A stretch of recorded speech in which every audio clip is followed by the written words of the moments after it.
Hello, everyone. Welcome back to another episode of the Millennial Mystics. Our guest today is Kara Roselle Smith. And before we begin, I would love to introduce you to her. Kara Roselle Smith is an Afro-Indigenous content creator, model, and activist. Kara shares her educational content with over 200,000 plus followers on her social media platforms. She not only shares about her ancestors who are Indigenous to Martha's Vineyard in Massachusetts, but also the grief and mourning that comes with being Indigenous. In 2020, she helped to create a page dedicated to educating people about her ancestors, the Chappaquiddick Wampanoag tribe. Kara has been featured in Essence, Rose Inc., and has appeared with Lizzo, no big deal. She is currently writing a book about her own experiences and continues to be an advocate for Indigenous and gender visibility. Welcome, Kara. Welcome. So much. I'm happy to be here. I appreciate it. So we wanted to just start off looking at your chart and giving you a little bit of a highlight of your big three. And you have a little bit of knowledge of astrology, but do you know your big three? I do. I know I'm an Aries sun, Aquarius moon, and a Scorpio rising. Yes, exactly. So, Steph, do you have any first impressions here? Yes. So you're very Martian. You have a lot of Mars signatures in your chart. Okay. So just what we're looking at really quickly, you can see your birth chart, right? Yeah, I can see On the it. screen. And do you know generally like about the houses and the planets? Like, does it make sense, or do you want a quick little overview of what you're looking at? Makes a little sense. I would like an overview. The houses I feel like always trip me up a little Okay. bit. Okay. Yeah. Perfect. So the birth chart is going to start right here at your rising sign. And that just means that when you were born, Scorpio was the constellation that was rising in the eastern horizon at the moment you took your first breath. So this is you. This is the only part of your chart that is your physical being, your personality. And then from there, the chart is cut up into 12 different sections. Each section represents a different part of your life, people in your life, aspects of your life, right? So you have your family, you have relationships, career, et cetera, et cetera. If you see an area of your chart that is blank, don't worry about it. It literally means nothing at all. So a lot of people get worried, like, oh my gosh, there's nothing in my career house. What does that mean? Every house has you see these little zodiac glyphs? Yeah, I do. There's a zodiac sign that's associated with every house. And every zodiac sign has a planet that governs it and is attached to it. So if I want to get information about this part of your chart, I'm going to say, okay, this is Leo.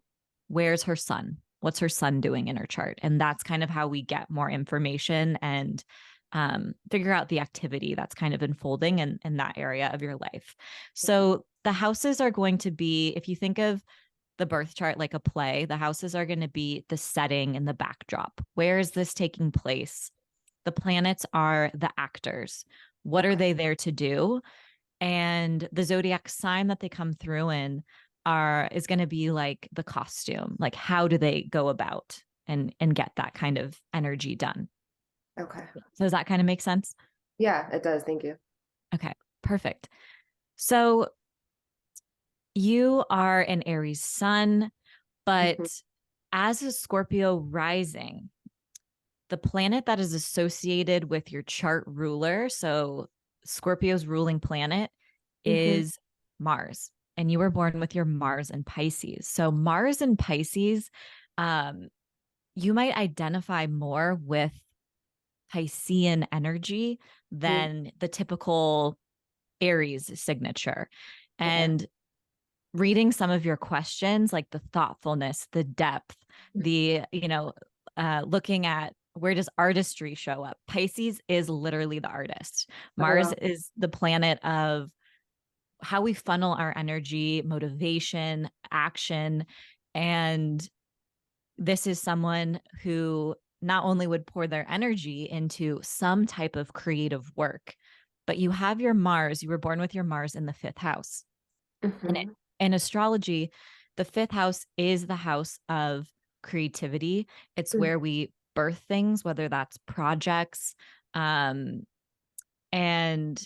it's a place of passion, play, romance, fun, and also luck and presence and embodiment. And this is just a very strong signature for someone whose creativity kind of guides them throughout their life.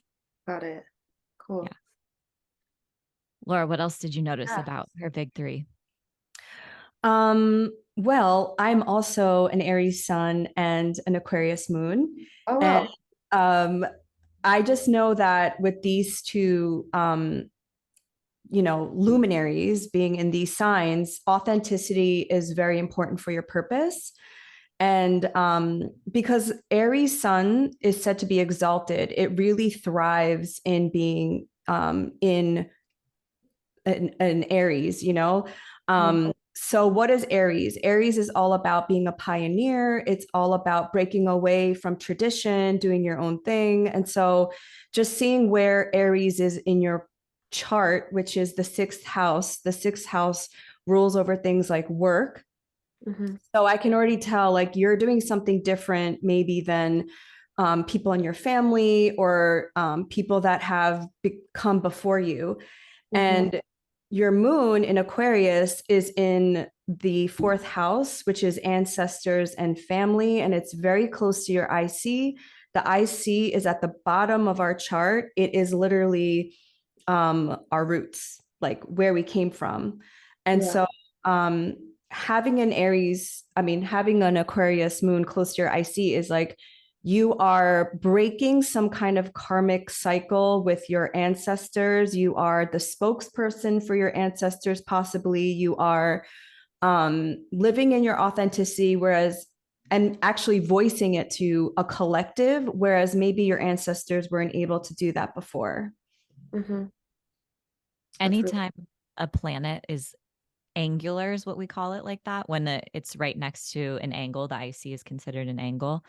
It can be something that you're known for. It can really stand out. And I think I also see a lot of divination and healing signatures in your chart. So I don't know what your connection with spirituality is, but I would love to hear a little bit more. Your moon rules the house of divination and spirituality. And again, it is connected to the roots, your ancestry. And the sun is placed in the sixth house, and this is a place of work, but also giving, healing. You see a lot of people who help others here, like doctors, healers. I don't know if growing up you wanted to be a vet or something like that, but sometimes there's like strong ties to animals when you have a placement in this house as well. When I was growing up, I did want to be a doctor, like specifically. So yeah. Love that. Wow. And then for spirituality, to go back, because I remember you asked about that. I grew up Methodist, like Christian, and my like father is like deeper into that faith. And I think while I like pull from it a little bit, I align a lot more now with kind of just like the spirituality of my native ancestry and being tied to like Mother Earth and to the creator, but like from the perspective of like the native heritage. So And Aquarius moons, so Aquarius, the archetype is like feeling like you're an outsider, like you never really belonged. And I know that's a huge part of your activism is that you're Afro-Indigenous. And so I know that being a mixed Indigenous person is really important to your message.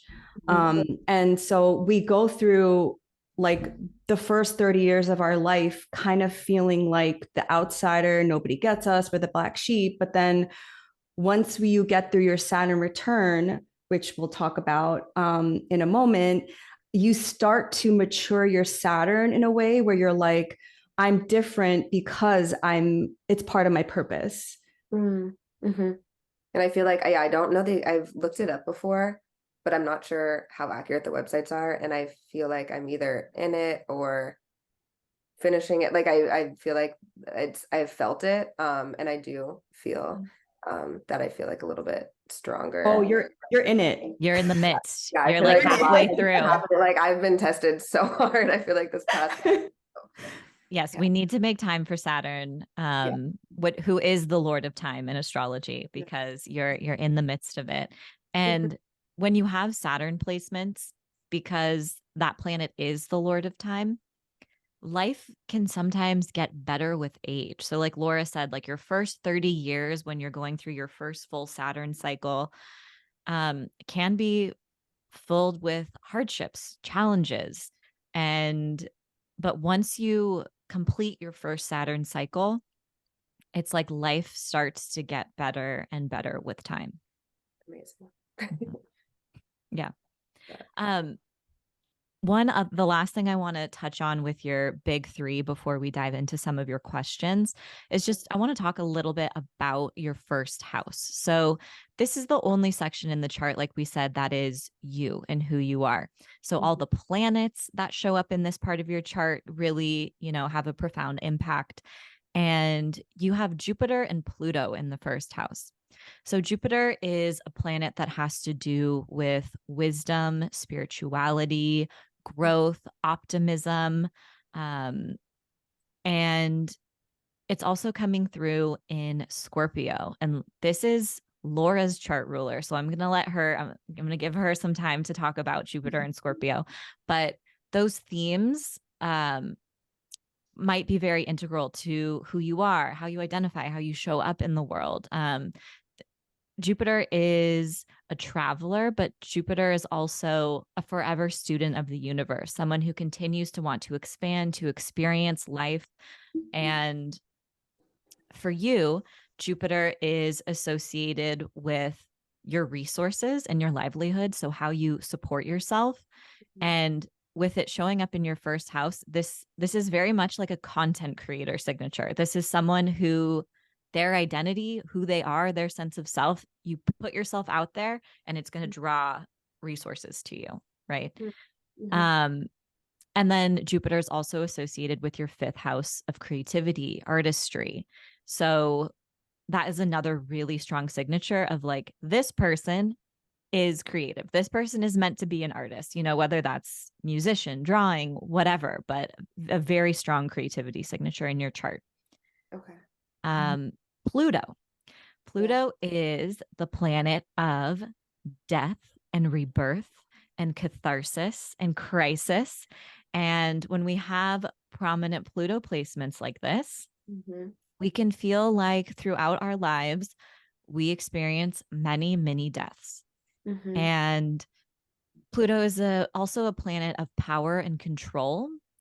And when you have a strong Pluto in your chart, this makes for someone who's very like psychoanalytical, right? With themselves, very reflective, very deep. The superficial is like, no, I don't want to talk about what's trending on Twitter right now. Like, I want to get into where have you been? Who are you at your core? What's your childhood trauma? Like, there's like depth there. Yeah.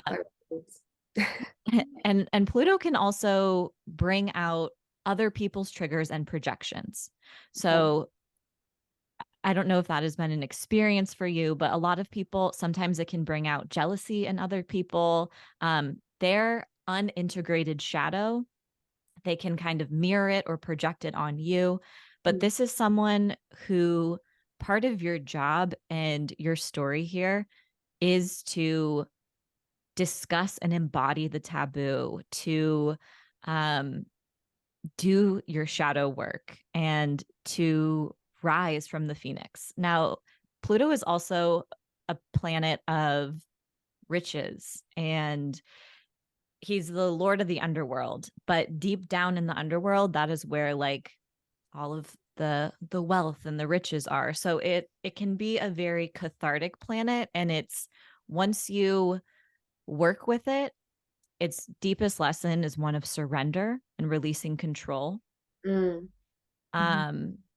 like so Oh, sorry, go ahead. I was just going to say, there's just so much beauty on the other side of that. Once you get into that flow of acceptance and just because it can feel like earlier in our lives, your moon is also square your Pluto. Okay. And, it can feel like, when is the rug going to be pulled out from under me again? Like, this is someone who's gone through serious, intense life events,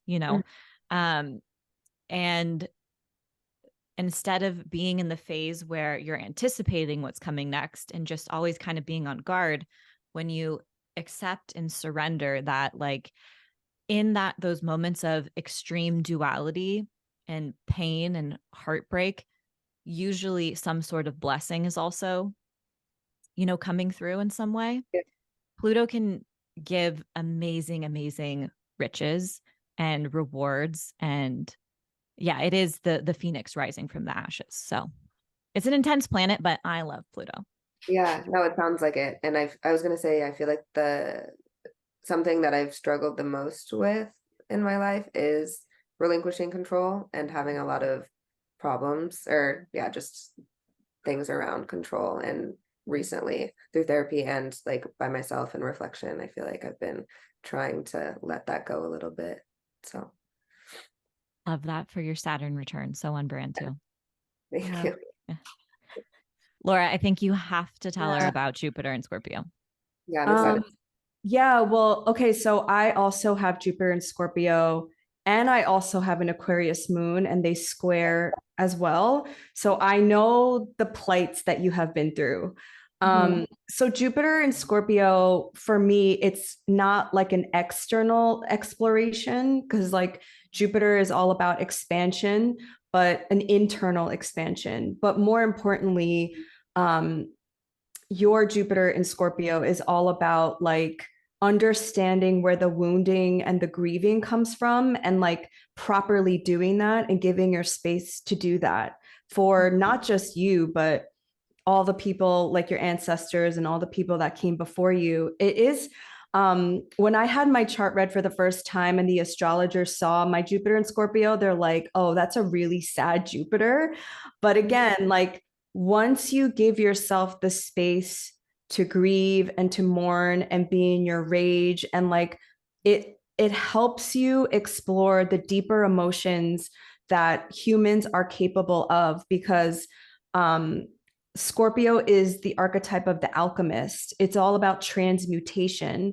And the fact that you have Jupiter and Pluto and the North Node so close to your ascendant in your first house, this is all about you, like you getting your power back, you reclaiming your inner treasures. Like Stephanie said, like Pluto is Hades, the lord of the underworld. And I'm sure your own ancestral cosmology has some kind of archetype about the destroyer. Like in Hinduism, there's Shiva, there's Kali Ma. In Hawaiian, there's Pele. These are all archetypes about burning something down and then like a rebirth from the fertile soil. And so, yeah, like I would say my experience with this is in the first like 30 years of your life. Well, for me, it's been 40 years of my life of a lot of abuse, a lot of destruction, a lot of like not quite understanding why these things happen to me. And then once like you start maturing, like you said with your Saturn return, it's like you start to understand like you have the power within you, and you also gain your self-confidence through like a higher power, whatever that means to you. And then you start seeing like, oh, I'm not a victim to this. I have the power to rewrite my story. Got it. That's beautiful. Yeah, it's all about transmutation, because energy cannot be created nor destroyed. So you just use that. And it's such a huge part of your storytelling, because again, Mars is your chart ruler in your fifth house. Like you sharing, I read an article that you did with, I think, Essence, where you talk about grief and mourning. And that is so Jupiter and Scorpio. Mm-hmm. Yeah. Yeah. And another little fun fact about Jupiter is it's the planet of support. And the first house is the house also of initiating, beginnings, our personal goals and ambitions. And so this can literally mean like others are ready to support you and your ideas. It just takes you putting in the effort and the universe and asking, right? Asking for support. Yeah. And another little fun fact about your Jupiter in particular, and this is going to be a little technical, but it's forming a connection with your Mars, and Okay. they're in each other's signs. So Jupiter loves to be in Pisces and Mars loves to be in Scorpio. So that's something in astrology called mutual reception. And when that happens, both of the planets get a little bit of a boost and like a, it's like they're kind of comfortable. They're like happy dancing. So it's not as sad. There's support there for both of them, I would say. Okay, Mhm. great. Mhm. Yeah. Yeah. Okay. Any questions about what we've touched on so far? Or shall we move into some of your questions? Yeah, I think I'm ready to move into questions. That was all really insightful and informative. Perfect. Perfect. Should we talk about Saturn? Yeah, we should start with your Saturn. That's a pretty big deal. Yeah. Yeah. Yes. So you are in the midst of your Saturn return. Now, let's zoom. We're going to start with the zoomed out. For you in your chart, Saturn has to do with your 5th house. So this is romance, Okay. who and what you are attracted to, your personal hobbies, your creativity, and Saturn rules your 4th house and your 3rd house. So that's going to also bring in topics related to where you literally live, roommates, your ancestry, family dynamics. And your 3rd house has to do with your own mindset, communication, learning new skills, and relationships with siblings and extended family members. So all of those topics are going to be involved in your Saturn return in some way. Okay.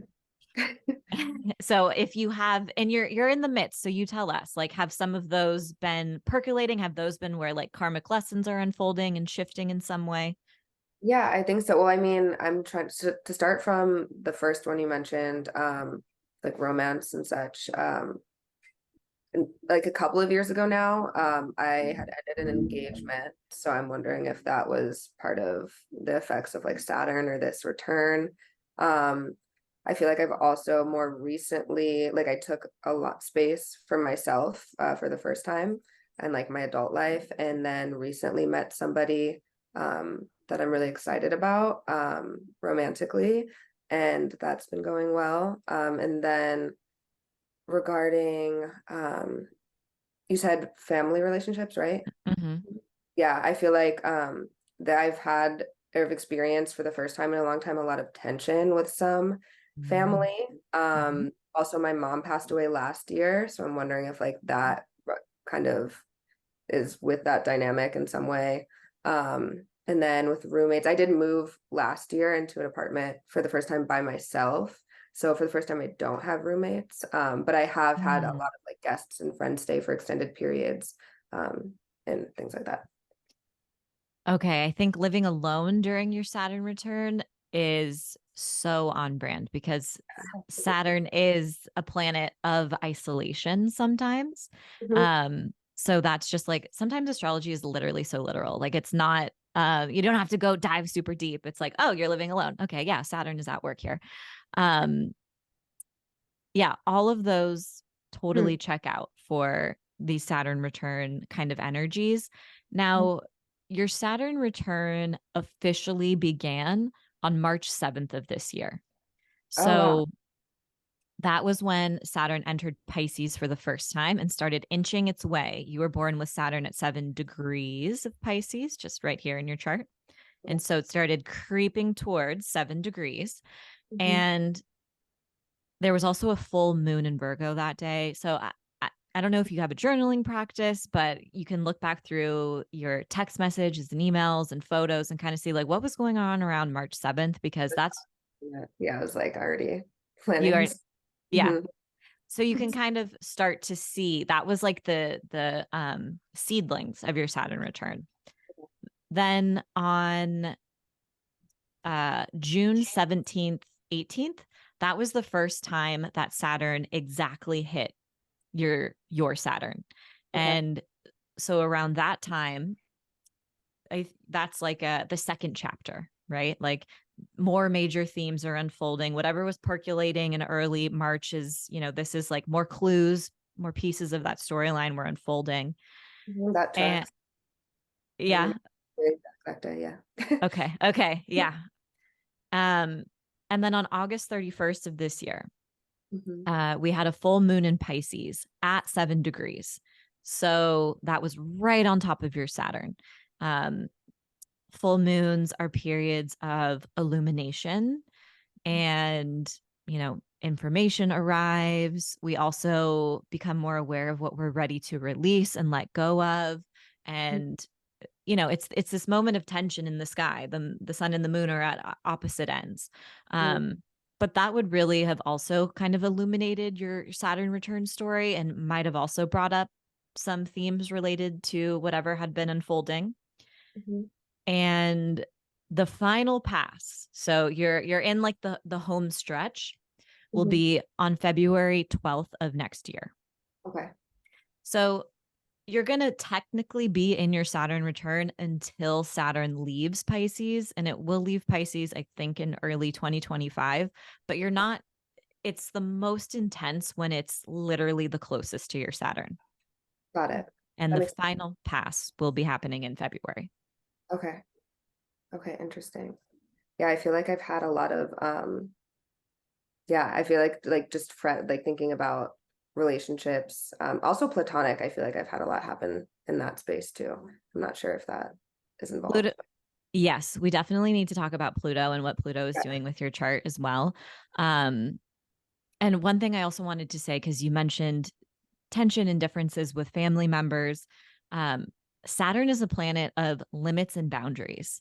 And so this is a really important time for, you see just a lot, most people that I read for that are going through their Saturn return, my personal experience with my Saturn return, I didn't start really setting boundaries with people in my life and standing up for my needs and my values and until I got to that Saturn return. So you really see that shift where you're letting people know what is okay for you and what you won't tolerate. And not everybody's going to like that, right? A lot of people are used to getting their way so setting boundaries is a biggie, and that can be isolating and lonely, right? Saturn is that planet of, just challenges and karmic changes. Yeah, that makes sense. What else do you see, Laura?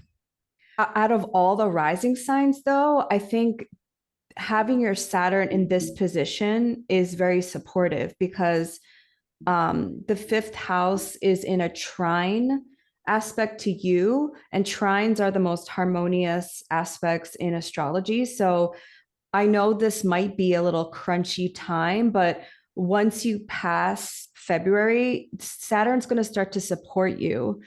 And Saturn is one of those planets where you have to kind of work hard in the everyday and show up, but then you get a gift at the end. You get like this karmic, like, here you go, And so if you could just like, do what you're doing, take care of yourself, working on your art, working on your music, it's only going to support you going forward.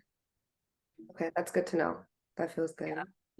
Saturn is also a planet of dedication. And so when it is in your fifth house, this is a time to create rituals and dedicate yourself to your craft, to things that bring you joy. And also to your inner child. This is in your inner teen, letting them call the shots, like reawakening your connection with them. Even if it's like, go swing on a swing, go climb a tree, ride a bike. Like that is what the fifth house is about. And with so many planets in your fifth house, keeping that connection alive is so important. Okay. I'm going to keep that in mind for sure. And I feel like I've been this past year since I moved actually by myself. I've been really making an effort to like create rituals and stay grounded amidst like travel and just in general for like aging and growing up. Yeah. Yes. The fifth house is the house of fun. And so making a dedicated practice of having fun and integrating that into your daily routine, like Mhm. so important. Like I recently bought finger paints and I had so much fun with them. Like just something, something as silly as that Yeah. can ideas come through, while you're doing those kinds of activities, like divine downloads, so yeah, that kind of stuff. Okay. And I think one of your questions was, how does exploring artistry as a musician show up in my chart? It's the fifth house. Mhm. It's like all of your Pisces placements. Yeah. I realized that I too, like when I was just looking at my chart myself, I had realized, I think last year, that I have a lot of Pisces placements, and I didn't realize that before. Like I realized I think I'm like half Pisces or water, just about. So yeah, I found that interesting. Yeah. Do you sing? I do, not professionally, but it's actually part of that artistry question is like what I'm getting into. Okay, Mhm. so let's chat about it, because that was my the main thing that stood out. I was like, she's got to sing, that when I was looking at your chart. That's what's Um, so okay. so yes, fifth house active, we know you're creative. And that can be musicianship, any type of artistry. But what made me wonder if you're a singer were two things in your chart. One, your part of fortune is in the third house. The third house is the house of vocal or communication. So that can be writing, it can be poetry, but it can be using your voice, right, in any way to self-express. You see Yeah. a lot of people with third house placements are singers. And the part of fortune in astrology is a mathematical point. It's not a planet or anything in the sky, but it is basically where you're fortunate, where you experience luck, where you have skills. And so this is a part of your chart that's highlighted. You Wow. also have Neptune here. Neptune is another planet that is representative of creativity, glamour, allure. It can give someone kind of like an otherworldly voice when it's in the third house. Okay. And the other thing that stood out was Venus in your chart rules your 12th house. Okay. A lot of the times when people have either Venus ruling the 12th house, Venus in the 12th house, some kind of association between that planet and this house. The 12th house is the house of the subconscious and the collective. And Venus is a planet that is also associated with artistry. It can also give someone an otherworldly voice. Mm-hmm. Yeah.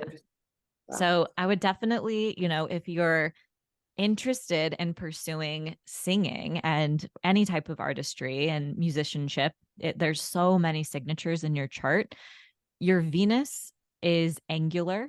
So anytime a planet is in either the first house, the seventh house, the fourth, or the 10th house, they get a little bit of a boost again, and more almost resources towards them. Mhm. So your Venus is very, very strong. So Okay. yeah, it has, that's definitely something worth pursuing.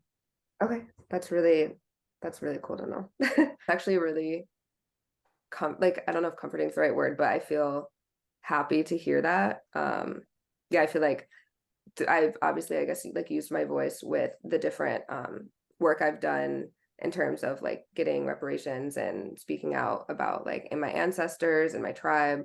And I've done some writing as well. But I feel like since when I was younger, I felt kind of deterred or steered away from singing and following that. And I've recently come back to wanting to pursue that, and something, it feels like something that fulfills me and that brings me joy. So I'm happy to hear that that could be something that like inherently works with my being. Mm-hmm.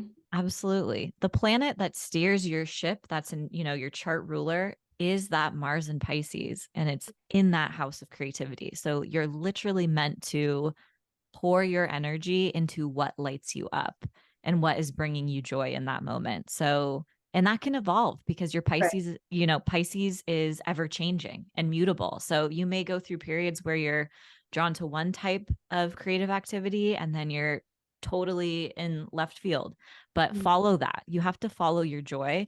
Don't give yourself like parameters, like I need to stick with this. Follow what is lighting you up. Okay. Good to know. Yeah. Thank you. I feel like we could go deeper into like what my strengths and weaknesses are. Mm. Just kind of like overview in general. I think that would be interesting. Unless I feel like we kind of covered it a little bit, but. Well, okay, so definitely in this lifetime, I'm just going to go broad strokes first. Your North Node is in your first house of self. And like the North and South Node are like karmic fated points. They initiate the eclipses. So you went through fated endings and beginnings from the fall of 2021 to this year. Actually, the last eclipse is going to be October 28th in the sign of Taurus. So yeah. you would have had major like endings and beginnings with like friends, one-on-one friendships, business partners, love interests, or just like relationships in general, and like yourself, your identity. Maybe your body went through some changes, and you went through what's called a nodal reversal. So the South Node was going through your first house and the North Node was going through your seventh. So when you have the North Node in your first house natally, it's truly a focus on yourself, accepting yourself for who you are. So when we talk about strengths and weaknesses, I think a weakness could be not believing in yourself, not knowing your own power, giving your power away, because Scorpio and Taurus is all about safety and security and power dynamics. And you have Pluto there conjunct your North Node. So I think when you are in your strength, you believe in yourself, you know, like what your purpose is, you're aligned to your destiny, you're doing what you love to do, what brings you joy. But maybe when you're out of your power is when you start second guessing yourself and you don't understand your worth. Yeah. I know those are very vague because everyone says like, know your worth, but like there's such a deeper soul like journey towards that. Like who are you without other people telling you who you are?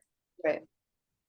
And I think there can also be, I'd be curious to hear if in your life you felt like you had to play small to make other people feel comfortable.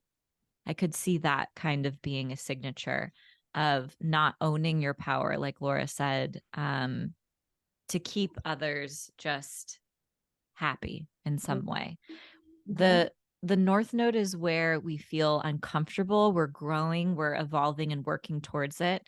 And the South Node is kind of like our past life signatures, if you believe in that kind of thing, or just the energy that we are comfortable with. And it's our comfort zone, it's our safety zone.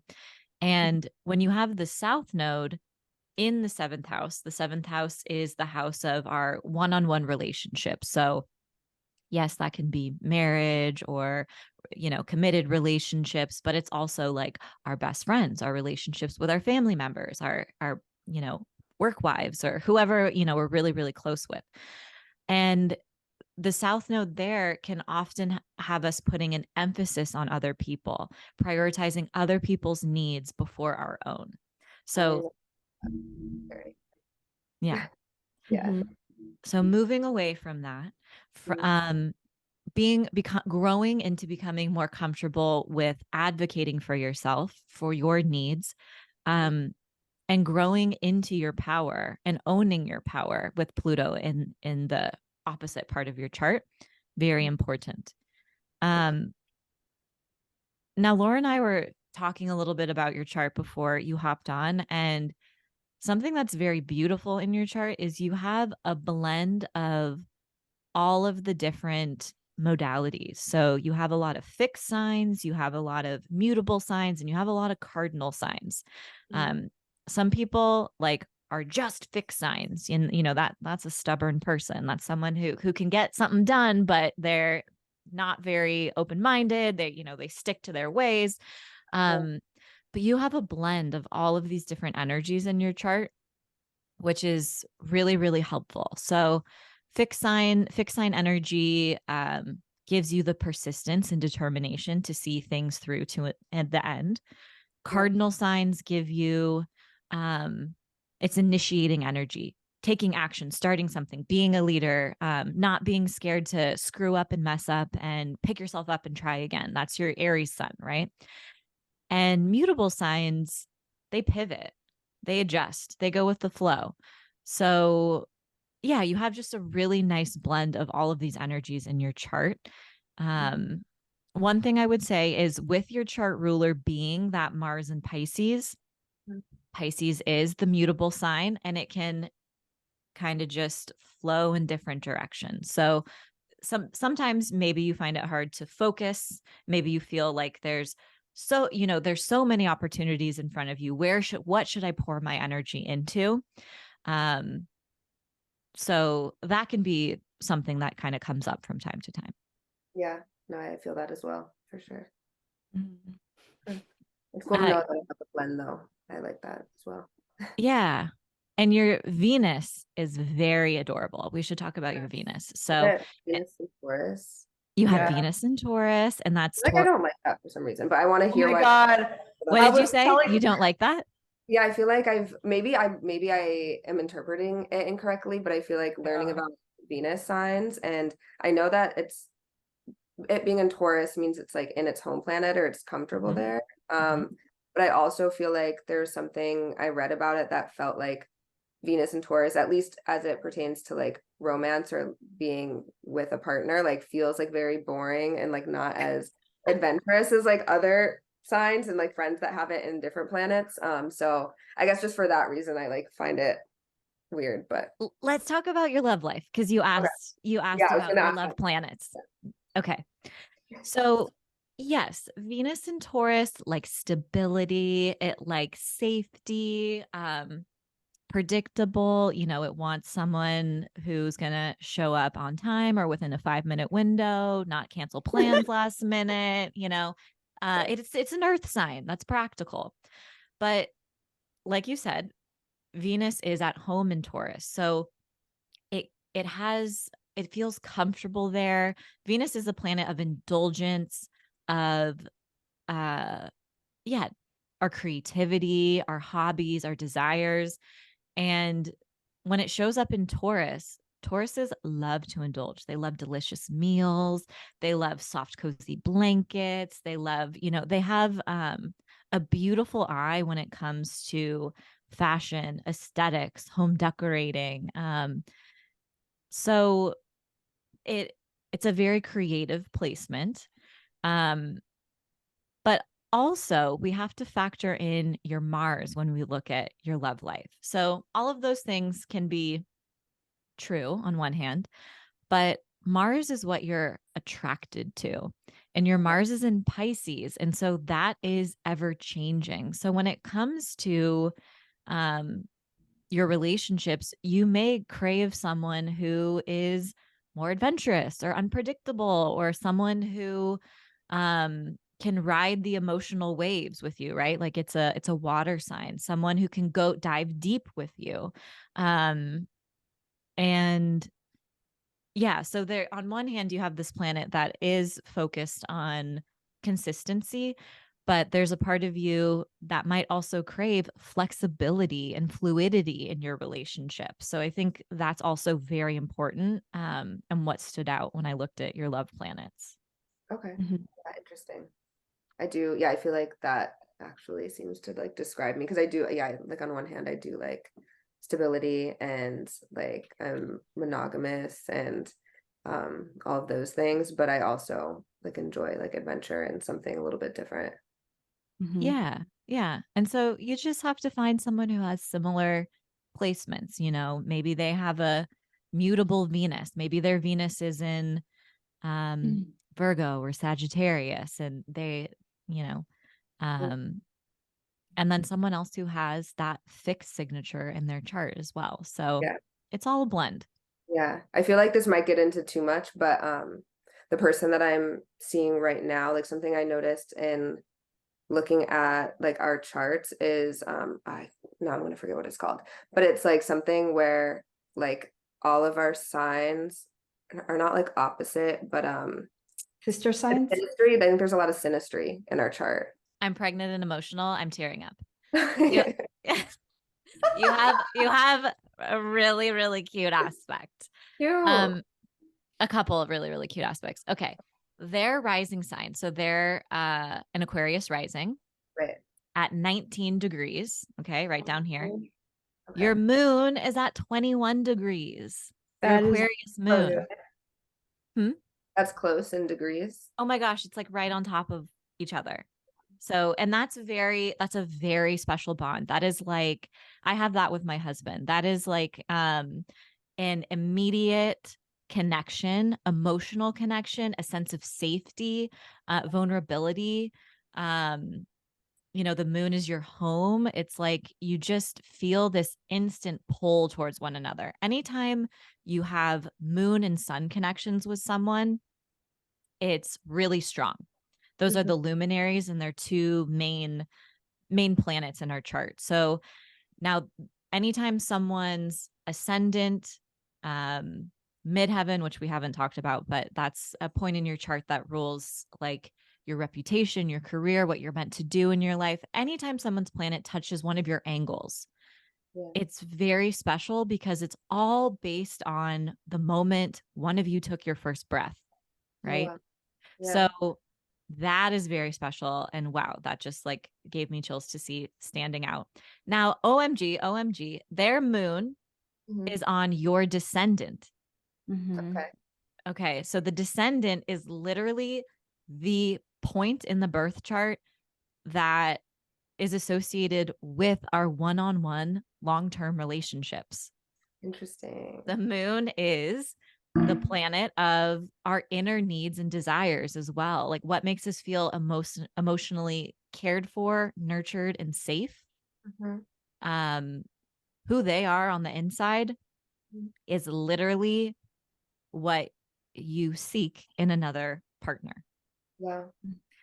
That's a very, very strong connection. I feel like something we've both said is just feeling a lot of trust for the other person so early on, and kind of that pull, like we've both felt like kind of a pull towards one another. And yeah, we met on this trip in a group of friends, and both kind of like felt attracted to one another. So wow.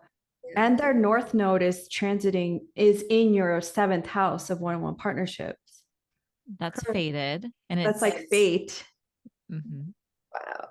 Wait, can you repeat that again? They're what? Their north Their node? north node, which is where your soul is growing towards, is in your 7th house of one-on-one partnership. So it's like a fated point, and it's conjunct your Venus. It's on top of your Venus, and Venus is the planet. Venus is the planet in astrology that's a universal signifier for love and relationships. Oh my god! So oh my god! That would be a fated point.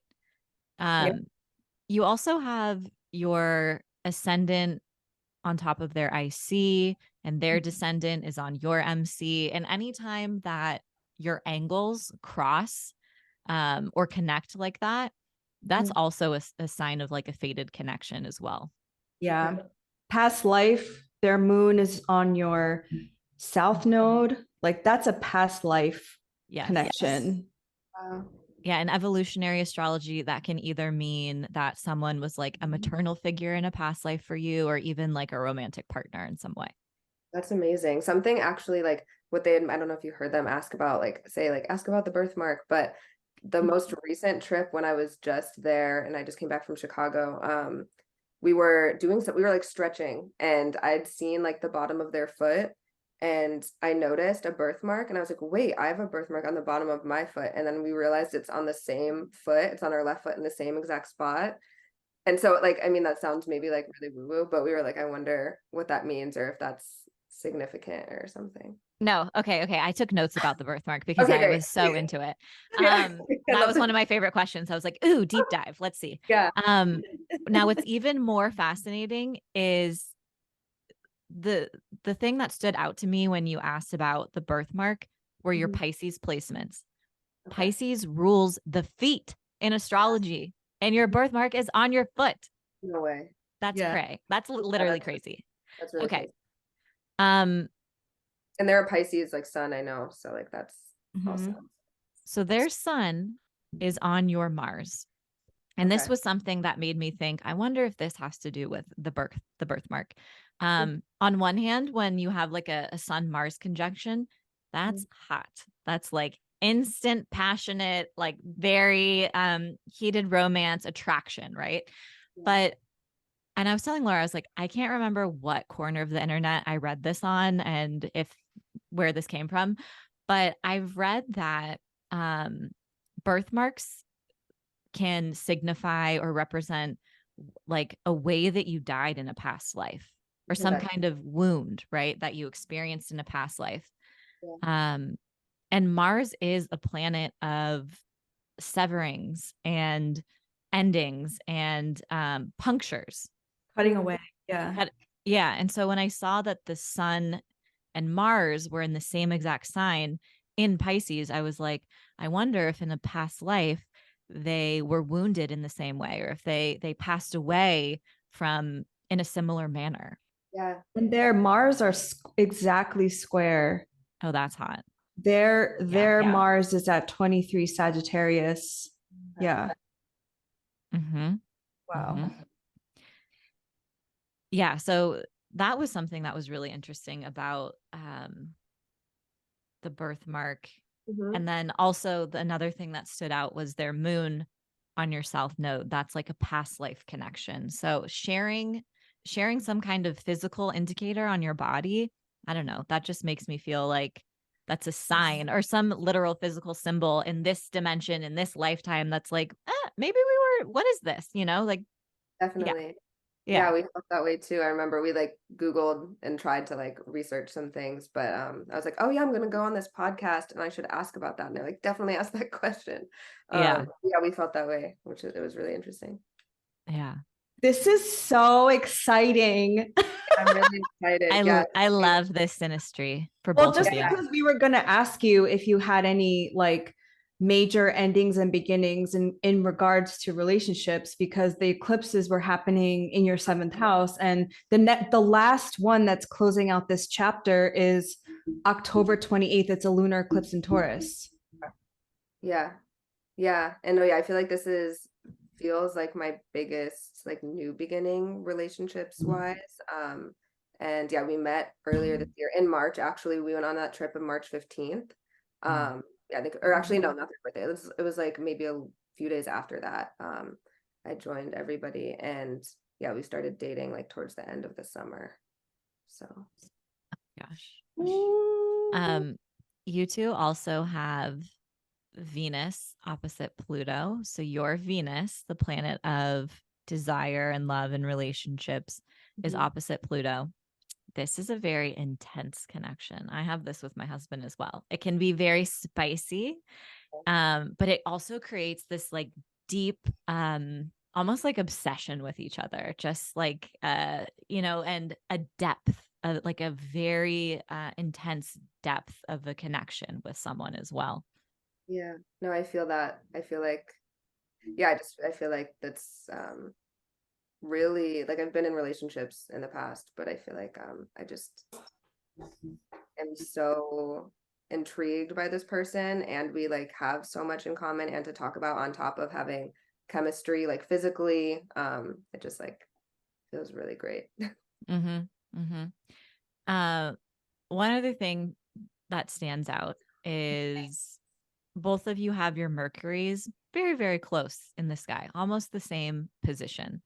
Yeah. And that's a planet that I think is way underrated when it comes to synastry, because if you are in a relationship and what you are seeking is like a longer term relationship, communication is what is going to fuel that. It's not the hot sex, it's not this or that. It's you have to be able to communicate.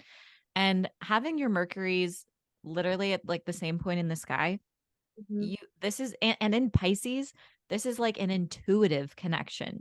There's not only would communication be effortless because each of you communicate in probably a very similar way, but there can just be a knowing with and a Psychic feeling. connection.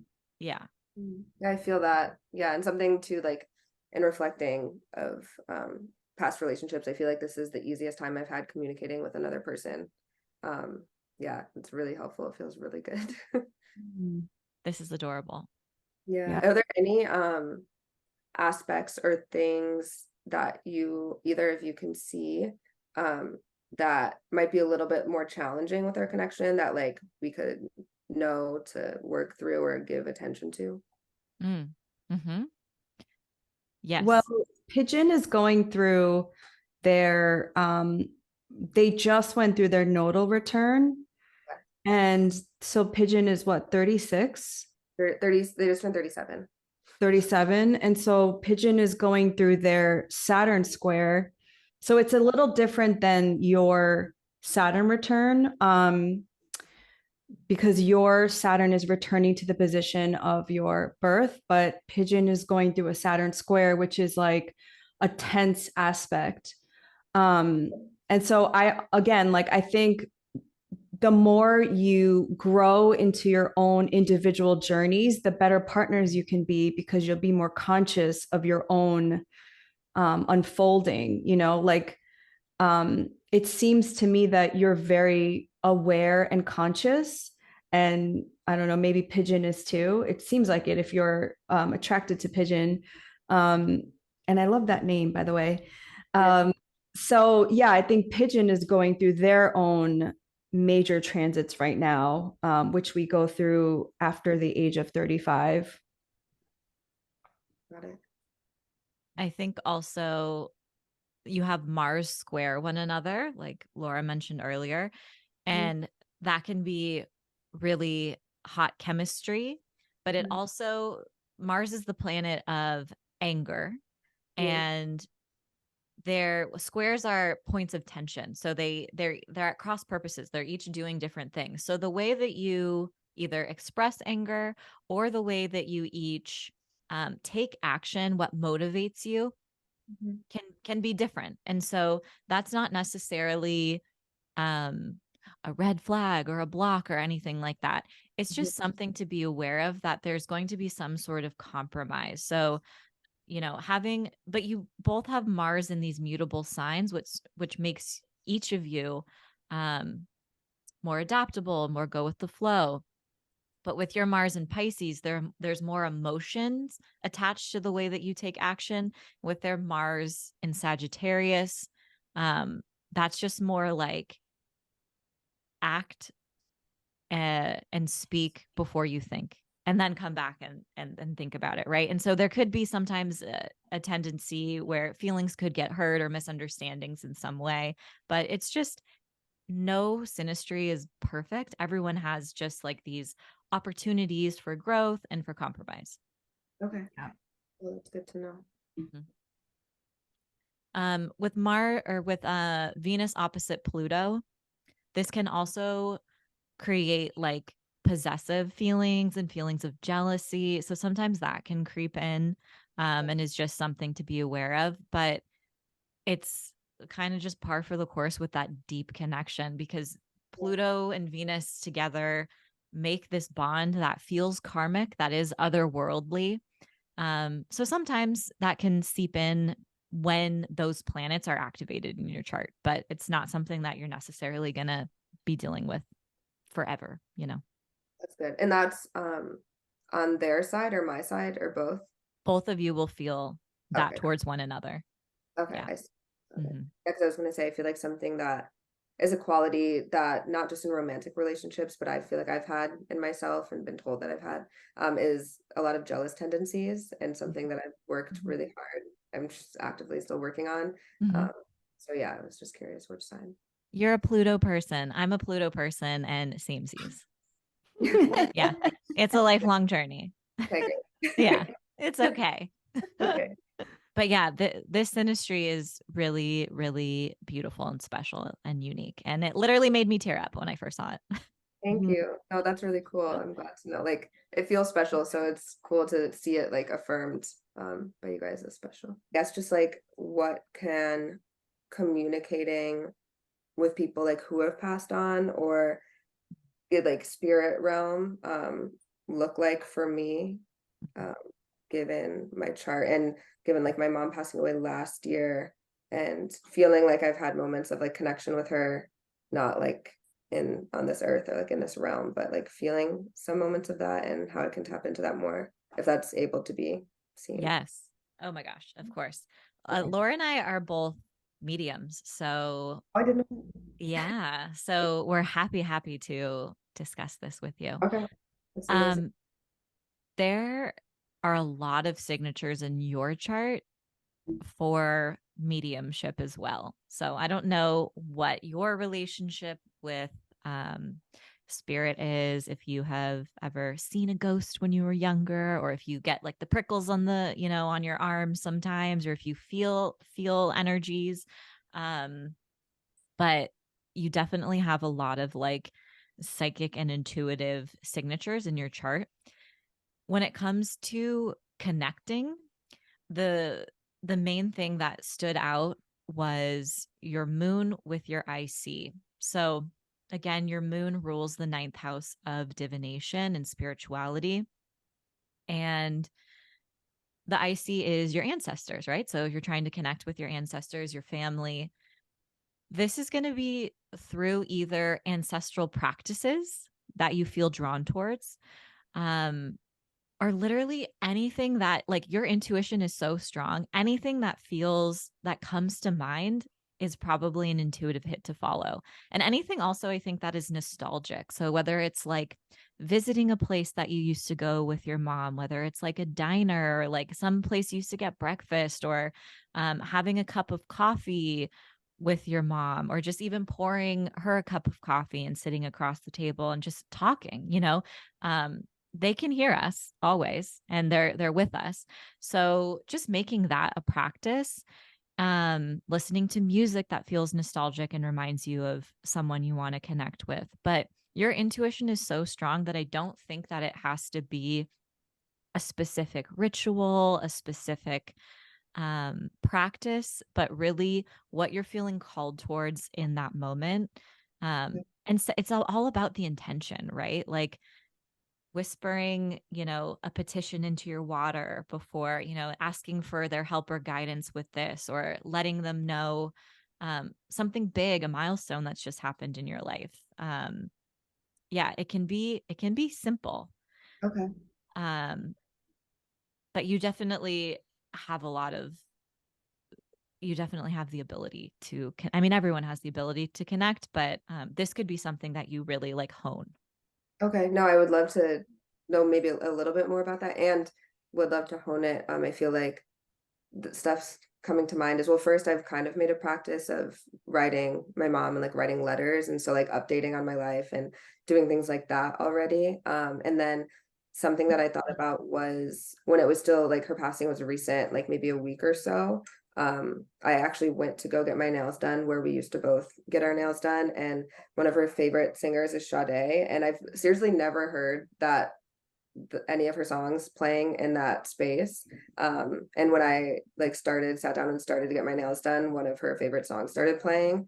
So that felt really special and interesting without having like really, I think intentionally like made the effort to like connect, but I'm sure it was there in some way. Yeah.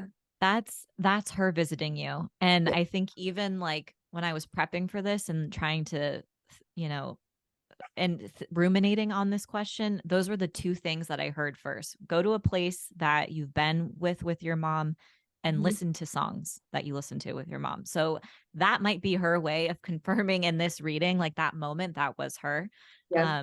Yeah. Dreams also, Okay. if she visits you in your dream, that's her visiting you. It's not just like oh, we're going down memory lane. It's like, no, she's checking in. Yeah, no, and I'm actually really diligent about keeping a dream journal and have been for a couple of years. And so, yeah, I do a lot of like writing down and transcribing of my dreams. And I actually rarely dream about my mom. So yeah, I feel like when I do, it's special. And I felt also visited by her when I was going up. I was living in Brooklyn and still do, but when I was in Brooklyn and she was in Connecticut and I was going up, when I like received the call that she like had passed, that things were like going wrong.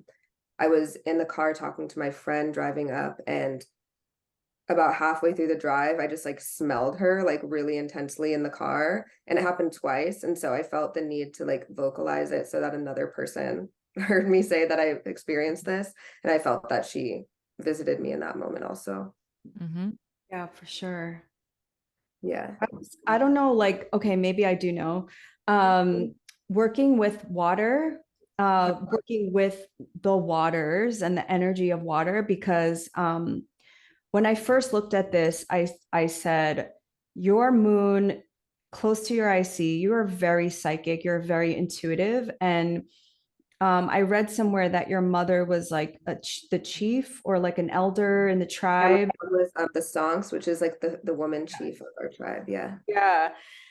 Which is so indicative of that like Saturn ruled moon, you know, because Aquarius is ruled by Saturn. And then I just keep looking at your Saturn, which is Pisces. And Pisces is a sign of the oceans and of psychic ability and of art and music. And so I think some practices you can do is like not just literally going to the ocean, but like working with the energy of water, because water helps us get in the flow. And like what we're doing anyway is channeling. We're just like being open so that the messages can come through. And how I just sometimes like if I don't have access to an ocean or a beach, I just imagine that I am just like a channel for messages to come through me. Okay, that's really interesting. I'm going to focus more on that. And also it's interesting you say that, because I feel like when I think Stephanie, you were mentioning earlier about getting downloads in certain situations, and I feel like I receive a lot of downloads and information when I'm in the shower. Yeah. I also sort of like have moments specifically there. So yeah, Yeah. use that for sure.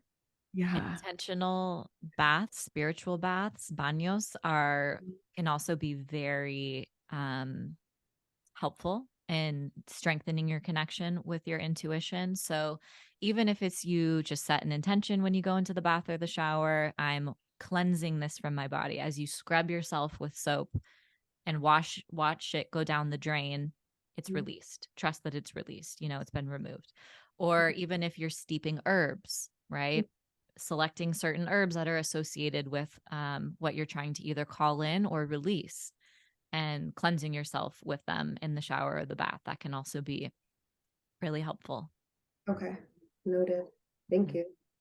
And yeah, if you're curious about like strengthening your intuitive or your intuitive and psychic muscles, sign up for a course that feels aligned. Like this is something you could literally do for work and for a profession. And if that's something that also feels, just that's calling to you. So Yeah, I'm definitely gonna look into that. I feel like I felt hits of what you both have mentioned about like psychic ability and those skills and feelings. So yeah, I'm interested. I'm intrigued. awesome. Well, do you have any other questions for us? I think we covered a lot that I'm really grateful for. Yeah, I think this is amazing. Thank you. Thank you so Thank you. much, Kara. Thank you for trusting us. Yeah, Of thank you for course, yeah. allowing us to read with you. Yeah, thank you for taking the time and for so like thoughtfully explaining what I didn't know and just going through my chart and questions. Yeah. Of course, of course.